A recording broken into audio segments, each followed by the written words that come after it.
हर हर महादेव। देवों का देव महादेव जी के चरण में प्रणाम करती हूँ, मेरा प्रणाम स्वीकार हो। माता गौरी पार्वती के चरण में प्रणाम करती हूँ, मेरा प्रणाम स्वीकार हो। गणपति ललनवा के चरण में प्रणाम करती हूँ, मेरा प्रणाम स्वीकार हो। सब गुरु भाई बहना के चरण में प्रणाम करती हूँ, मेरा प्रणाम स्वीकार हो। गुरु भाई बहना, मैं एक कथा सुनाने जा रही हूँ, इस कथा को पूरा सुनिए, रहस्य जानिए। हर हर महादेव, घर घर महादेव। गुरु भाई बहना, एक नगर में एक राजा थे और एक रानी थी। राजा साहब के कोई संतान नहीं था। राजा साहब अपने जीवन में बड़ी दुखी रहते थे। धीरे धीरे उनका समय व्यतीत हो रहा था। प्रजा लोग कह रहे थे, ए राजा साहब, आप दूसरा शादी कर लीजिए। एक पत्नी से संतान नहीं हुआ तो दूसरा से तो अवश्य हो जाएगा। लेकिन राजा साहब किसी को बात मानने को लिए तैयार नहीं थे। राजा साहब को कहना था कि दूसरा पत्नी करने से या तीसरा पत्नी करने से संतान नहीं हो जाएगा, जो हमारा भाग में रहेगा वही होगा। ए दीदी, राजा साहब के बड़ी लोग समझाने लगे, लेकिन राजा साहब सबके बात इनकार कर दिए। जहां तक कि राजा साहब की जीवन संगनी जो पत्नी थी, वो भी कहती है रानी कि हे राजा साहब, आप दूसरा विवाह कर लीजिए और आपकी दूसरी पत्नी आ जाएगी तो शायद मुझे मां बनने का सौभाग्य नहीं है, लेकिन आपको पिता बनने का सौभाग्य हो जाएगा। लोग मुझे बांझन कहेंगे, लेकिन आपको तो निपुत्र नहीं कहेंगे। इसलिए हे स्वामीनाथ, आप विवाह कर लीजिए। रानी को बात सुनकर राजा दुखी हो जाया करते थे, लेकिन विवाह करने का तैयार नहीं हुए। ए दीदी, धीरे धीरे समय बीतता चला गया।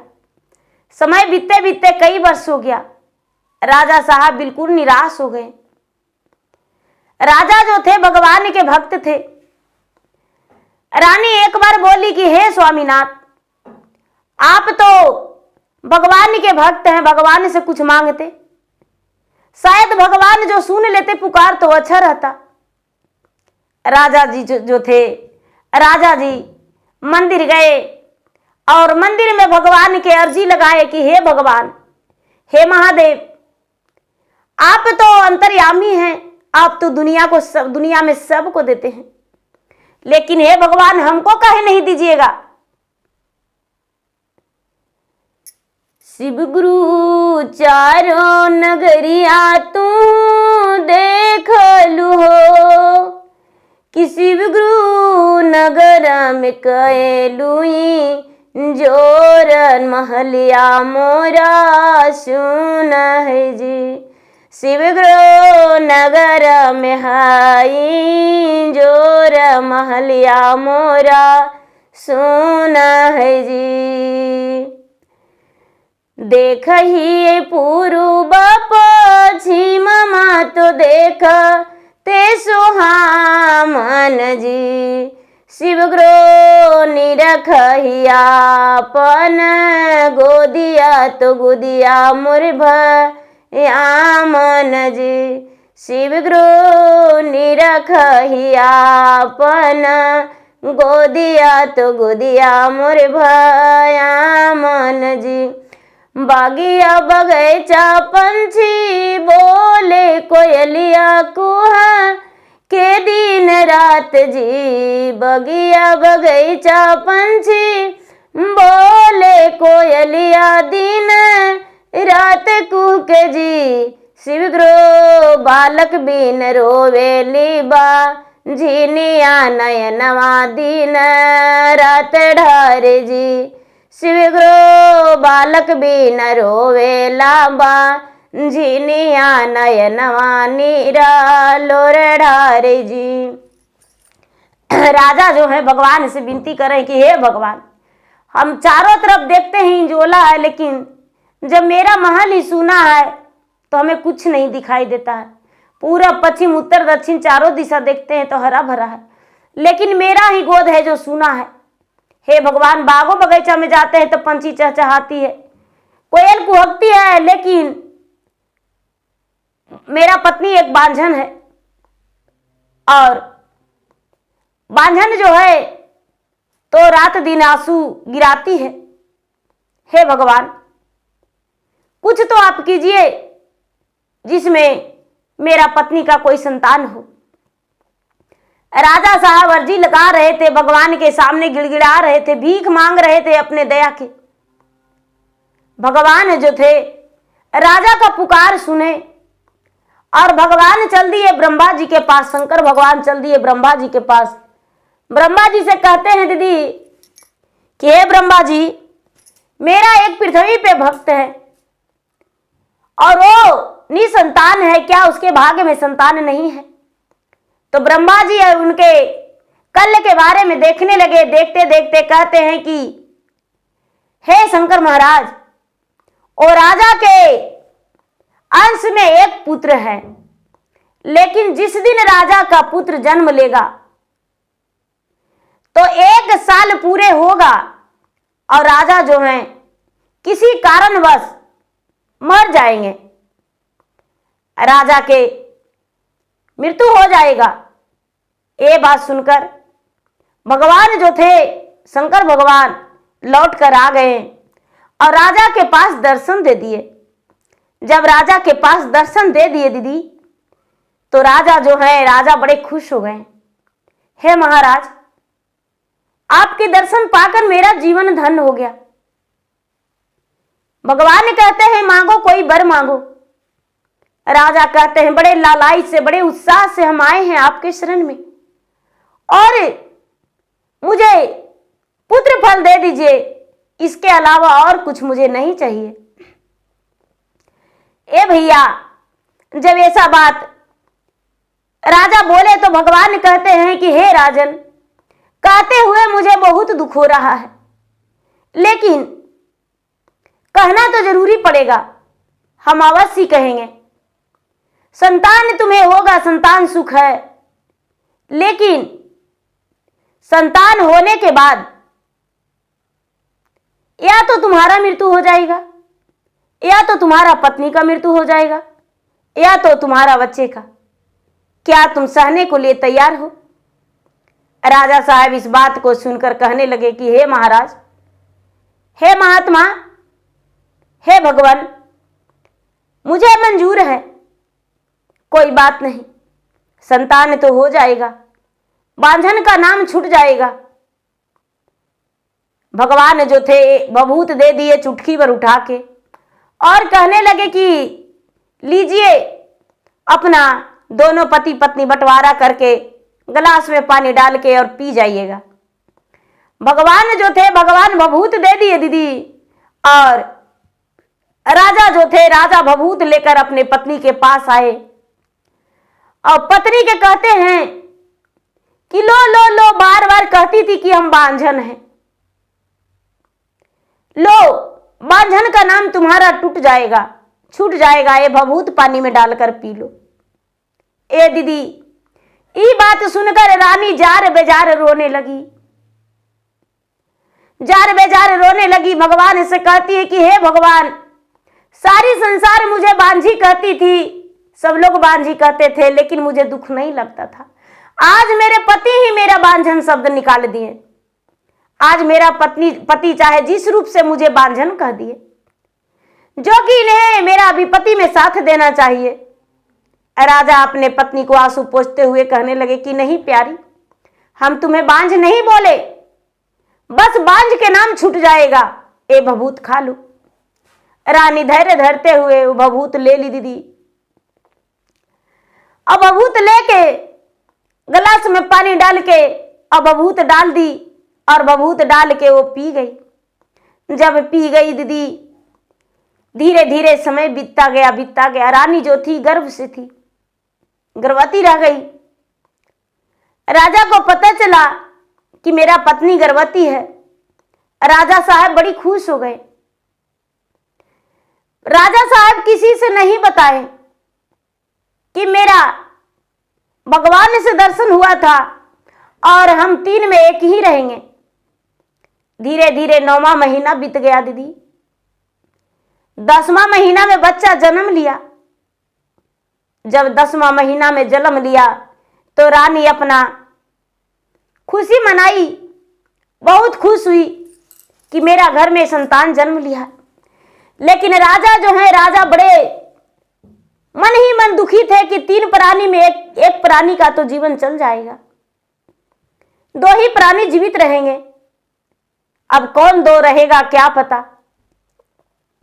धीरे धीरे बच्चा का 1 महीना हुआ, 2 महीना हुआ, 3 महीना हुआ।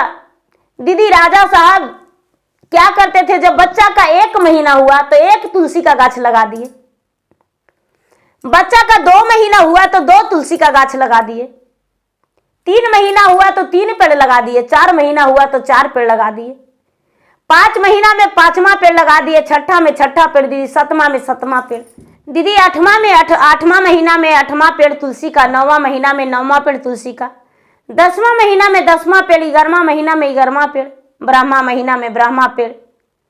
अब 12 महीना जब बीत गया तो राजा साहब को समझ में आया कि मेरा पास कोई धोखा नहीं है। 12वां महीना मेरा संतान के हो गया, 1 वर्ष हो गया। अब तो किसी दिन भी चाहे तो रानी का मृत्यु होगा, या तो मेरा मृत्यु या तो बच्चे का। राजा साहब एक दिन बड़े प्रेम से आंगन में बैठ लिए और आंगन में बैठकर अपने पत्नी से कहते हैं कि हे प्रिय, हे प्राण प्यारी, क्या बताऊं, आज मुझे कहने में बड़ा दुख हो रहा है, लेकिन आज मेरा पुत्र का 12 महीना हो गया है, मेरा पुत्र का 1 महीना हुआ और हम तुलसी लगाना शुरू कर दिए हैं। इसीलिए जानते हैं 3 में से 2 ही प्राणी जीवित रहेंगे, 1 प्राणी का मृत्यु हो जाएगा, किसका होगा वो नहीं पता। रानी कहती ऐसा मत बोलिए स्वामीनाथ, ऐसा नहीं हो सकता है।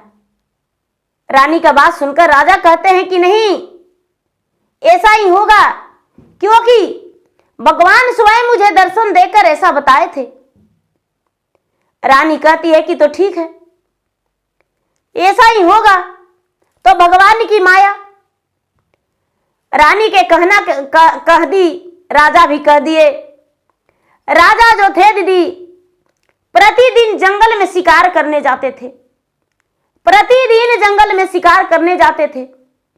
राजा साहब घोड़े सवार होकर जंगल में शिकार करने गए, राजा के मंत्री भी साथ में थे। जब राजा के मंत्री भी साथ में थे, शिकार कर रहे थे, शिकार करते करते थक गए, लेकिन एक भी शिकार नहीं मिला। राजा जब लौट रहे थे घर से, तो एक बहुत बड़ा भयानक जंगली जानवर आया और घोड़े सवार राजा को झपट लिया। राजा साहब घोड़े से नीचे आ गए और राजा का शरीर अपने नाखूनों से लगाकर सीना चीर दिया। राजा साहब का पूरे शरीर जख्मी हो गया, राजा साहब के प्राण पखेरु निकल गया। राजा साहब इस दुनिया से चल बसे। जब राजा साहब चल बसे दीदी, तो मंत्री जो थे, मंत्री अपना प्राण लेकर और चले गए अपने नगर में, और अपने नगर में जाकर कहने लगे कि हे रानी साहब, आज तो बड़ा दुख की बात है, राजा साहब का देहांत हो गया। एक बहुत बड़ा विषैला जानवर आया, जंगली जानवर, और राजा साहब को शरीर चीर दिया है और राजा साहब को प्राण पखेरु निकल गया। राजा साहब को शरीर जो है जंगल में पड़ा हुआ है। रानी साहब का विश्वास नहीं था मंत्री के बातों पे। उनका कानों में आवाज जो जा रहा था, उनका कान का चदरा फट रहा था। रानी बेचैन हो चुकी थी। अपने सेना सिपाहियों लेकर जंगल की ओर रानी चल पड़ी। राजा को लाशें देखकर रानी जो थी दंग रह गई। अब तो रानी चिल्ला चिल्ला के रोने लगी। राजा के हाथ पांव पकड़ के रानी रोने लगी कि 12 बरसवा स्वामी संग में बीतावली जी, अबल का के नाही कैली आदन रे की। कि तेरे ही बरिस वज सामी जलमलील बल काजी बलका के सुखवा नाही भोगल हो राम। के करे सहर विज स्वामी रानी कहलाए वैजी के करे हथवा धरी हाँ मेरा हो राम। के करी मुहमा हमनी रेखव हो राम। तो जो सब है राजा के दीदी, सब में से आवाज निकलता है, ठुलवाज मारे रानी गंवारे जवरवा हो ठुल मारे लदाई आना नौकर हो राम। दूधवे नहीं रानी पुतवे पझई हाजी बबुआ के हथवा धरी राही हो राम। की रानी हो बबुआ के मुहमा तूनी रेखी हो राम। उसके आवाज आत्मा से निकल रहा है राजा के कि हे रानी, लोग जो है सब ताना मारते थे कि राजा की पत्नी बांझ है, राजा बांझ है, राजा निसंतान है। तो देखिए रानी साहब, आप जो बच्चा है उसी का सहारे जीवन बिताइएगा, दूध नहाइएगा, पूत पझाइएगा, देखिए उसी का मुंह नहीं देखिएगा। अब तो हम दुनिया से चल बसे। रानी जो थी, रानी सबको अपने घर ले गई और ले जाकर दूध से नहाई, पूरे बदन में चंदन लपेसी, घी लगाई और लोगों से बोली कि भैया मेरे पति का अग्नि संस्कार कर दीजिए। जो प्रजा थे चंदन का लकड़ी कटवाए और पूरे ठाट वाट से चंदन के लकड़ी का चिता सजवाए और चंदन का लकड़ी का चिता सजाकर उस पे राजा को सुलाए, घी छिटक के राजा का अग्नि संस्कार कर दिए। अब धीरे धीरे समय बीतने लगा दीदी, लेकिन राजा जो थे, राजा कुछ ही दिन के बाद एक तोता में जन्म ले लिए। राजा साहब एक तोता में जन्म ले लिए दीदी, और जो तोता था, जो छोटा तोता था, और राजा अपने घर में जाकर और आंगन में बैठ गए। रानी जो थी, रानी तोता के देखकर खुश हो गई कि चलो मेरे घर एक तोता है। तोता को पकड़ ली और रानी पिंजरे में बंद कर दी। तो पिंजरा में बंद जो है तोता, वो कहता है कि सब दिन सुतल दाने फूल के से जरिया हो पिंजरा में बंदा करी मत राखऊ हो राम। कि धानी हो हम ही स्वामी जी तो हारन हो राम। जो तोता है मनुष्यों की भाषा बोलता है। रानी गुस्से में कहती है कि अरे ये कैसा तोता है। कहता है कि हम तुम्हारे स्वामी हैं। अच्छा ठीक है भाई, तुम्हें पिंजरा में नहीं रखेंगे, पिंजरा से बाहर निकाल देंगे। जो रानी थी, रानी पिंजरा से बाहर निकाल दी तोता के दीदी। तोता के प्रतिदिन दूध पीने को देती थी, भोजन कराती थी, तोता के रोज नहलाती थी। धीरे धीरे 2 साल, 4 साल, 5 साल, 10 साल, 12 साल बीत गया दीदी। तो राजा साहब के बेटा जो थे, एक लौता बेटा, जवान हो गए। जवान हो गए दीदी, तो सब कोई ब्याह करने के लिए रानी से कहने लगी कि ये रानी साहब आपका बेटा बड़ा हो गया है, आप बेटा की ब्याह कर दीजिए।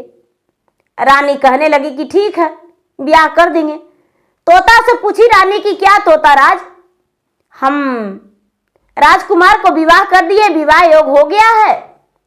तोता हुकारी भर दिया कि हाँ ब्याह कर दीजिए, ब्याह कर दीजिए। ए दीदी, रानी तोता के बात मान के ब्याह करने को लिए तैयार हो गई।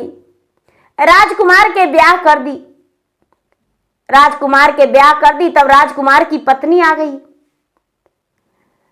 जब राजकुमार की पत्नी आ गई दीदी, तो जब भी रानी भोजन करने को लिए बैठती थी तो 5 रोटी 6 रोटी एक ही बार ले लेती थी थाली में।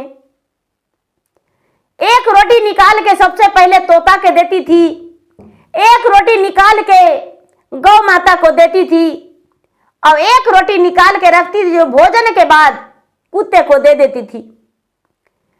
दीदी रोटी जो था, रोटी ढेर सारी लेती थी, लेकिन भोजन उतना नहीं था। आप बहू नई नवेली बहू देखी तो कहती है कि बाप रे, मेरे सासू मैया कितना मनी खाते हैं, एक ही बार 8 गो 10 गो रोटी ले लेते हैं थाली में। इतना बनाते बनाते तो हम थकिए जाएंगे, मेरा प्राण निकल जाएगा, इतना मनी रोटी बनाएंगे तो।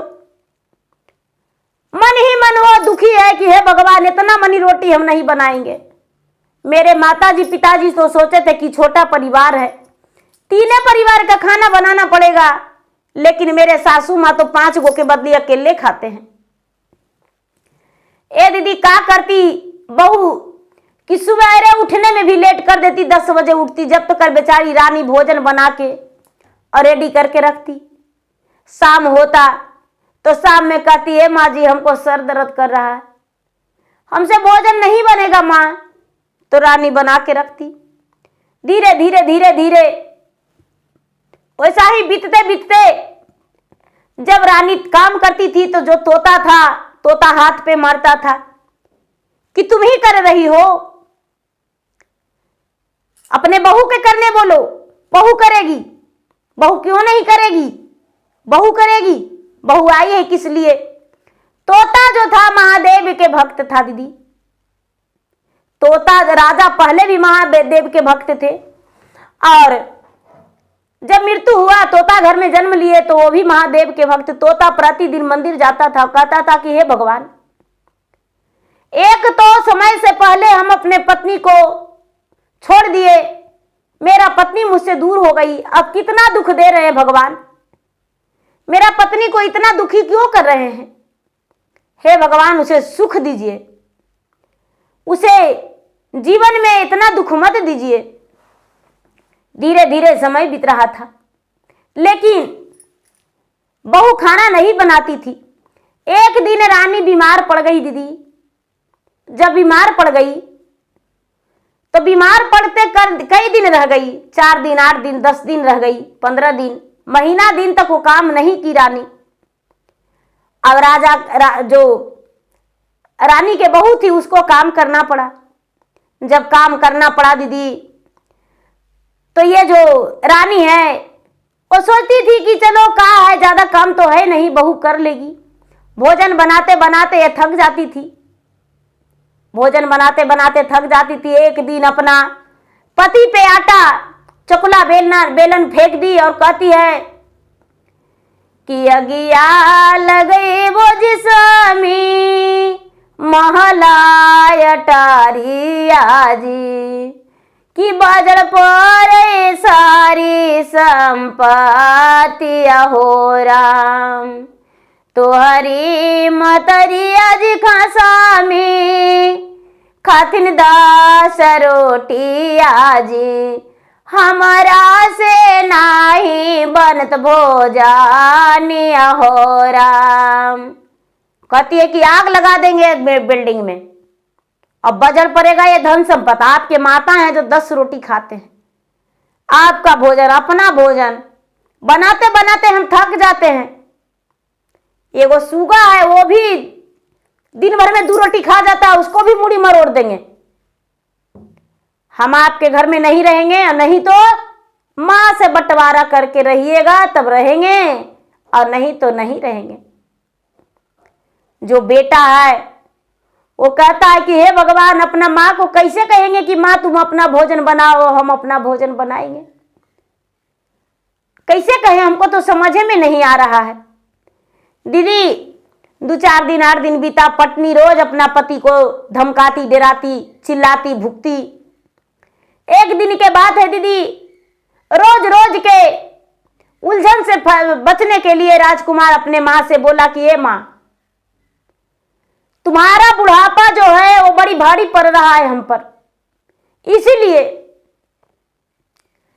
हम चाहते हैं कि हम देश परदेश चल जाएंगे और तुम अपना घर पर रहो, अपना खाना खुद को बनाओ। रानी कहती है कि बेटा देश परदेश जाओगे? तो हाँ। क्यों बेटा? तो तुम्हारा बहू कहती है कि आपकी माँ 10 रोटी भोजन करते हैं और तो 2 रोटी तोता के भी खिला देते हैं, गाय के देते हैं, कुत्ता के देते हैं, तो इसलिए हम माँ को भोजन नहीं बना के देंगे। रानी बेचारी कहती है कि ठीक है बेटा, हम अपना रोटी बना लेंगे, लेकिन अपना पत्नी से बोलना बेटा अपना रोटी वो बना लेगी। कोई बात नहीं। जब 2-4 दिन बीता दीदी, तो रानी जब भी भोजन बनाने लगती थी तो पहले रोती थी, पहले रो लेती थी, उसके बाद ही भोजन बनाती थी।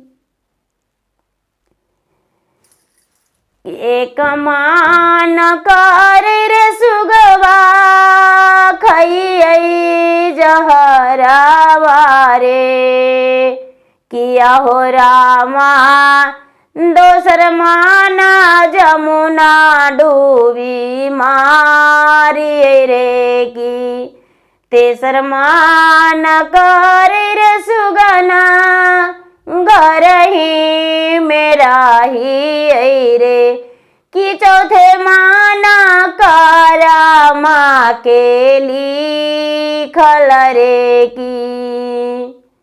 गुरु भाई बहना, ये जो सूगा है, जो सूगा जवाब देता है कि बेटा के करन में धनिया अपन प्राण तेजा लीजी, बेटा के करन में धनिया अपन प्राण तेजा लीजी, कि बनी गई लाया धामी भिखारन हो राम, कि धानी हो बनी गई ला विधवा भिखारन हो राम, नहीं में खैहारानी जहरा मोहरिया हो, नहीं तो हाँ देहा जमुना दासन हो राम, कि धानी हो हमारी पगड़िया तू बचाई हो राम। जो सुगवा है दीदी, सुगवा अपना पत्नी से कहता है कि देखो बेटा के कारण ही हम अपना प्राण त्यागे हैं, हमको यही लगा था कि पत्नी जो है, पत्नी अपना बेटे के साथ, बहू के साथ रहेगी। हम जानते थे कि आज मेरा मौत हो जाएगा, हम चाहते तो अपना प्राण बचा के और बेटा के प्राण भी जा सकता था, लेकिन हम भगवान से उसी दिन बोल दिए थे कि हे भगवान, मेरा प्राण जाएगा कोई बात नहीं, लेकिन मेरा बेटा और मेरा पत्नी जीवित रह जाएंगे। अच्छा है, और आपके देख रेख के लिए हम जन्म भी लिए तो तोता में अपना घर आ गए हैं। मुझे सारी बातें याद है। मेरा पगड़ी इलाज बचाने के लिए प्राण प्यारी कहीं नहीं जाना होगा, आप यही रहेंगे। ए दीदी, एक दिन के बात है दीदी कि बेटा अपने माँ को बात सारी सुन लिया। बेटा सारी बात सुन लिया तो बेटा कहता है माँ से कि ये माँ, हमको अच्छा नहीं लगता है, तू भचर भचर करती हो, सुबह सुबह रोती हो, सुबह सुबह काहे रोती हो? माँ इस घर में हम नहीं रहने देंगे, नहीं तो हम नहीं रहेंगे, चाहे तो इस घर में तुम रहो या तो हम रहेंगे। तू किससे बात करती हो? अकेले में बड़बड़ाती हो पागलों की तरह, रात का नींद और दिन का चैन छीन ली हो। तो रानी कहती है कि तोहरे करन हो बाबू, पति जी के तेजाली हो, मिट देली मांगा के सिंदूर हो राम। फोड़ियों में दलिए हो बाबू, हाथे शंख चूड़िया हो। कि बहुआ धरे लाहड़ पेठी नाम न हो राम। कि राम हो बहुआ धरे भिखारिन नाम न हो राम। बेटा जो है दीदी माँ में लपट के कहता है कि माँ, हम नहीं जानते थे माँ कि मेरे कारण ही मेरे पिताजी इस दुनिया से चल गए। हमें नहीं पता था, मुझे क्षमा कर दो माँ, दोबारा गलती हमेशा नहीं करेंगे। माँ मुझे तू माफ कर दो। माँ वो रोटी नहीं बना के देगी तो हम रोटी बना के देंगे माँ, लेकिन अब हम तुमसे अलग नहीं रह सकते हैं। आज हम नहीं भी रहते तो तुम पिताजी के साथ रहती माँ, और पिताजी के साथ रह के अपना जीवन व्यतीत कर सकती थी, लेकिन मेरे ही कारण मेरे पिताजी इस दुनिया से चल बसे, जो कि हम मुख नहीं देखे। हमें नहीं पता है माँ कि मेरे पिताजी कैसा थे। लोग गांव जवार का लोग कहते हैं, टंगा हुआ तस्वीरें देखते हैं, पिताजी का स्मारक देखते हैं, मेरा सीना फटता है माँ, कलेजा फटता है। पिताजी अपना जान को परवाह नहीं करते हुए, अपना पत्नी को ध्यान नहीं देते हुए अपना प्राण को त्याग दिए, और इस धरती पे मेरा आगमन हुआ। नहीं माँ, अब ऐसा नहीं करेंगे। जो पत्नी है वो कहती है कि ठीक है, अपना माँ के बना के दो खाना, हम नहीं रहेंगे तुम्हारे घर में। जो बेटा है वो दीदी कहता है कि ये माँ पराया के बेटी है माँ, पराया घराने से आई है, लेकिन वो नहीं देगी तो क्या होगा, हम देंगे भोजन बना के। रानी जो थी दीदी, जो बहू थी, बहू अपना बोरिया बिस्तर बांध ली और जाने लगी कि हम जाएंगे आगे आगे तो पीछे से मेरा पति आ ही जाएगा। दीदी आगे आगे जो बहू थी, बहू निकल गई घर से। राजकुमार उसको नजर उठाकर नहीं देखे, राजकुमार नहीं देखे। बहू सास जो है, सास कहती है कि बेटा बहू जा रही, उसका हाथ पकड़ के घुराओ। राजकुमार बोला कि ऐसा पत्नी नहीं चाहिए माँ जो दहलीज मेरा लांघ दे, इसीलिए अपना मन्नत पूरा करके उसे जाने दो। हम उसे लौटाने वाले नहीं है माँ, हम रोकने वाले में से नहीं है। जाने दो माँ, जाएगी तो जाएगी। ए दीदी, जो बहू थी वो अपना मायके चल गई। मायके वाले देखे कि मेरा बेटी जो है बढ़िया बिस्तरा बांध के ले आई है घर, अपना घर से। उसके भाई भौजाई माता पिता पूछने लगे कि क्या कारण था जो अपने ससुराल छोड़ के तुम आई हो और तुम्हारे पति तुम्हारे साथ नहीं आए हैं। जब उस जवाब दी कि हम अपना ससुराल में एक दुल्हन बन के गए थे, दासी बनने के लिए नहीं। हमको वहां खाना बनाना पड़ता है, झाड़ू लगाना पड़ता है, घर में पोछा लगाना पड़ता है, गायों के भोजन देना पड़ता है, इसलिए हम ससुराल नहीं रहेंगे। ए दीदी, जो भौजाई थी अपने सास के कहती है कि ए माँ जी चिंता मत करिए, आपका बेटी का हम साज के बढ़िया से बना देंगे महारानी, देखिए आप। ए दीदी, जो भौजाई थी वो अपने सास से बोली आप चुप रहिएगा, ननद तो अपना घर छटपटाइल भागेगी। भौजाई जो थी घर का सारी काम छोड़ दी दीदी, और बोली कि ए मैया आप आए हैं नैहर तो हम जा रहे हैं नैहर, हमको माँ बीमार है, माँ के सेवा करेंगे। अब माँ जो थी वो बूढ़ी थी दीदी, खाना नहीं बनाने सकती थी। बेटी से बोली ए बेटी खाना बनाओ। दिन भर में 4 बार 5 बार चाय मांगने लगी दीदी। और कुछ रोटी खाती थी, कुछ रोटी बाहर कुकुर के दे देती थी।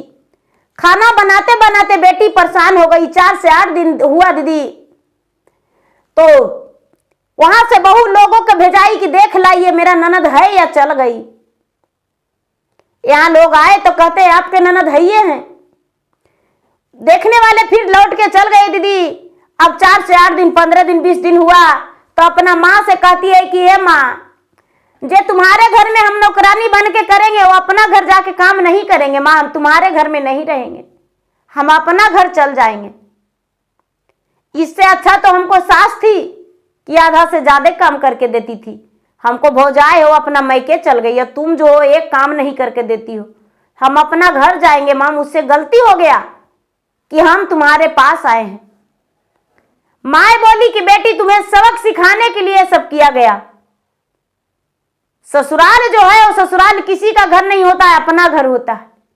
और तुम उसे लात मार के ठुकरा के आ गई हो, इसीलिए यहां पर भी तुम्हें सुख नहीं मिलेगा। जाना है तो तू अपना ससुराल चल जाओ। बेटी जो थी दीदी बोड़िया बिस्तर बांध के बोली कि माँ किसी के हाथे बाबूजी से बोलिए, मेरा भाई से बोलो माँ मुझे अपना घर जाना है, हमको पहुंचा देंगे। तो माँ कहती है कि आबत बेरिया बेटी जाना है नगरिया हो रामा, कि जाए बेरिया चुपे चली जाहु न हो राम, कि जाय के बेरिया चुप के चली जाहु न हो राम।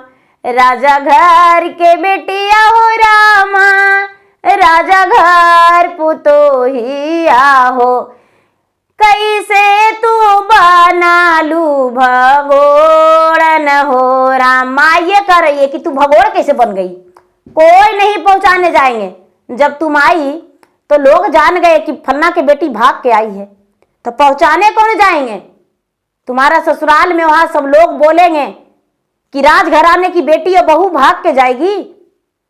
जाओ अपना मैके ससुराल और दोबारा लौट के मेरा घर कदम नहीं लागना चौकट। ए दीदी राजा साहब के बेटी अपना ससुराल चल गई, और ससुराल जाके अपना सास के पांव धर के कहती है कि माँ जी मुझे माफ कर दीजिए, हम जो किए जो दोबारा नहीं करेंगे, जो किए जो दोबारा नहीं करेंगे, हमको गलती माफ कर दीजिए। सास जो है कहती है कि बेटी सुबह में भुलाया शाम में वापस आ गया तो उसे भूला नहीं कहा जाता है, इसीलिए ये घर तुम्हारा है बेटी, इस घर में तुम रहेगी, ये तुम्हारा हक है।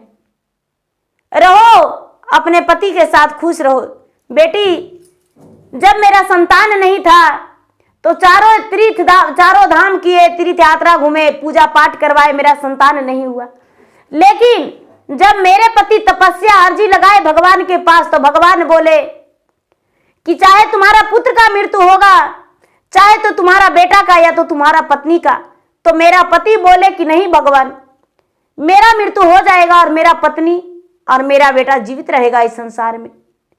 तो यही बेटा के कारण बेटी हम अपना मांग का सिंदूर जो है हटा दिए, हाथ का चूड़ियां हटा दिए, पांव का भरा महवर हटा दिए और एक विधवा का जिंदगी जी रहे हैं बेटी। बहू जो थी बहू सास से माफी मांगी, अपने पति से माफी मांगी, सब लोग माफी दे दिए। अब उसी घर में वही बहू, वही सास, वही पति खुश रहने लगे। तो देखिए उसके माता पिता यदि नहीं चाहते, उसके भैया भाभी नहीं चाहते तो वो लड़की वो नहीं बस पाती। इसीलिए गुरु भाई बहना बेटी को समझा बुझा के और ससुराल भेजना चाहिए। ये नहीं कि जाओ बेटी सास से झगड़ा करना, जाओ बेटी ननद से जबरदस्ती बोलना, गोतनी से ठापटक बोलना, जुदा होकर रहना। नहीं, बेटी को यही होना चाहिए, माँ के कहना चाहिए कि बेटी अपना घर में अच्छा से रहना, शिकायत मेरे पास नहीं आना चाहिए जिसमें तुम्हारे पिता का सर नीचा हो। नहीं, जितना अच्छा से रहेगी उतना ही तुम्हारा नाम होगा। तो दीदी भैया मेरा वीडियो अच्छा लगे तो मेरा वीडियो का लाइक करें, शेयर करें, चैनल पर यदि नए हैं तो चैनल का सब्सक्राइब करें, बेल आइकन घंटी को दबाएं जो कि मेरा वीडियो का नोटिफिकेशन सबसे पहले आपके पास जाए, आप मेरा वीडियो सुन सके। कमेंट बॉक्स में हर हर महादेव जय शिव गुरु जरूर लिखे। धन्यवाद। हर हर महादेव, घर घर महादेव। प्रेम से बोले शंकर भगवान की जय। तो पूरबा पश्चिमा माँ से अइले का जोगिया से बैठ गेलै हो, जोगिया मंदिर के दुआरिया से बाट गेलै हो जोगिया मंदिर के दुआरी। पूजा करे गेली हम शिव के मंदिरवा से दे दिलकै हो जोगिया तीन सूत्र ज्ञानमा से दे दिलकै हो जोगिया तीन सूत्र ज्ञानमा। पहला सूत्र दाया मंगिया, दूसरा सूत्र चरसा से, तीसरा सूत्र हो शिष्या नमः शिवाय परनामिया से। तीसरा सूत्र हो शिष्या नमः शिवाय परनामिया। पहला सूत्र दाया मंगली, दूसरा सूत्र चराचा से, तीसरा सूत्र हो बहना नमः शिवाय परनामिया से। तीसरा सूत्र हो बहना नमः शिवाय परनामिया। अमर होलै सिंदूरा मोरा, अमर होलै सोहागावा से, अमर होलै बहना गोदी के बाला कावा से, अमर होलै बहना गोदी के बाला कावा। अमर होलै भैया मोरा, अमर होलन भौजाइया से, अमर होलन हे बहना मोरो रे भतीजावा से, अमर होलन हे बहना मोरो रे भतीजावा। भर गेलै घर मोरा, भर गेलै आगाना से, भर गेलै बहना मोरो दुआरिया से, भर गेलै बहना मोरो दुआरिया। बरसा देलन बहना शिव गुरु दया, बरसा देलन बहना शिव गुरु दया।